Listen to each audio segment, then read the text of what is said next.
আজকে আমি শিম ভাজি করব লাউয়ের পাতা দিয়ে। আমার লাউয়ের পাতা দিয়ে শিম ভাজিটা খেতে অনেক ভালো লাগে। এজন্য আগে আমি শিমটা সিদ্ধ করে নিব। শিমটা সিদ্ধ করে নিয়ে তারপরে দেব তেলে। সিদ্ধ করে নেওয়ার পরে তেলে দিলে পরে ওই শিম ভাজিটা খেতে অনেক ভালো লাগে। যেহেতু আজকে আমি লাউয়ের পাতা দিয়ে শিম ভাজি করছি, এজন্য আগে আমি সিদ্ধ করে নেব একটু পানি দিয়ে।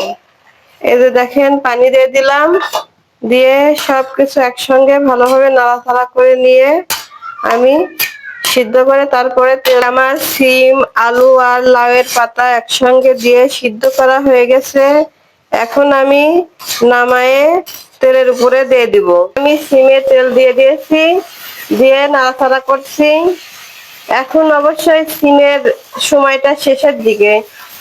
এই শিমগুলো লাউয়ের পাতা দিয়ে ভেজে খেলে অনেক ভালো লাগে আমার কাছে। কে কে এভাবে আমার মতো শিমের সঙ্গে লাউয়ের পাতা দিয়ে রান্না করে খান, আমাকে কমেন্টে জানাবেন। আর আমার এই শিম ভাজিটা যদি ভালো লেগে থাকে, লাইক শেয়ার কমেন্ট করে দিবেন।